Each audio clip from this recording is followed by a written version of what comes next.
Hi there, it's Jem Fry here again. Wellbeing, resilience, health, personal detox coach. I'm here, this is the second video of the main series that I'm creating to support people in keeping healthy and resilient in this time of the coronavirus.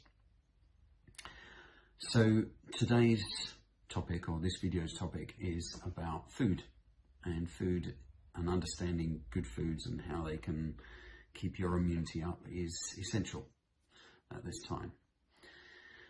So, as I mentioned previously, we've been asked to hope that there's a vaccine in a year's time or something, and hopefully there is an effective vaccine at that point.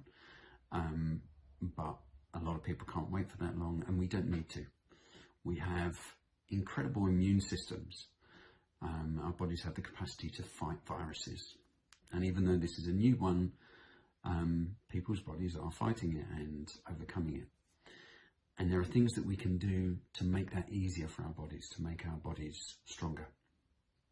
So understanding what foods are good for you and what foods aren't good for you is really important. So firstly, the foods that you should really be thinking about: how can you bring these into your diet, or how can you bring them into your homes? Primarily fruits and vegetables, fresh fruits and vegetables. They have so many vitamins, minerals, enzymes, phytonutrients, things in there which enable your body to be much stronger. So I would encourage you to bring in as many as you can. A lot of the soft fruits are really helpful. They've got lots of vitamin C, but then so have, vegetables and fresh peppers and things like that. Eating a fair proportion of them raw would be really helpful, because the cooking process tends to reduce the amount of available vitamins. Like vitamin C gets denigrated quite a degree when it's cooked. So having a fair amount of that food fresh would be really helpful. There are specific teas that you would find really useful at this time. So ginger tea would be really helpful. You just grate fresh ginger. Fresh, not powdered, it needs to be fresh.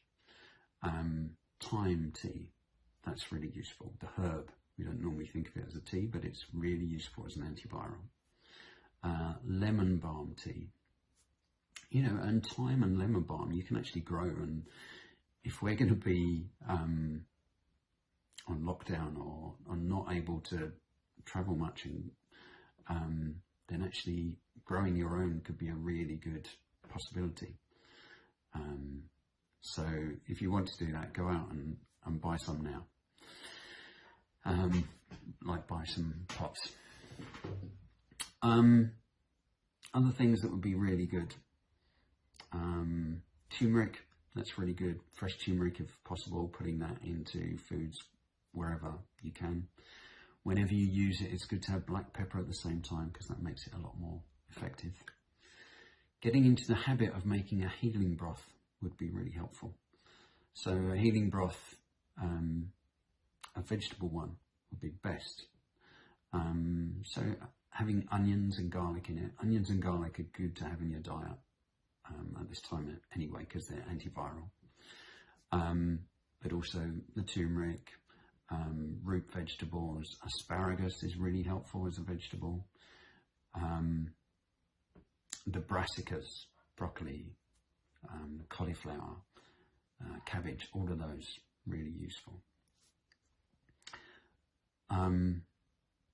So bringing those foods in any way you can would be particularly useful. But also it's good to be aware of foods that aren't so great to have at this time. So look at reducing your sugar. And I know it's often what people turn to in a time of discomfort, but actually sugar lowers the immune system.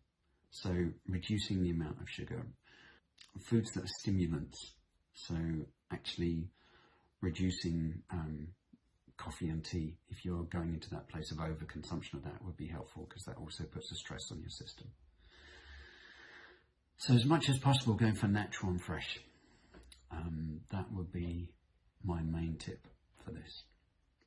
So I will talk a little bit about intermittent fasting on another video. This is a really important way of enabling your body to be more effective and efficient as well. And I'm going to talk about supplements as preventatives, and also supplements that are helpful to recover from illness should you become ill, in another video. So I hope that's helpful. Stay well, stay healthy, and I'll speak to you soon.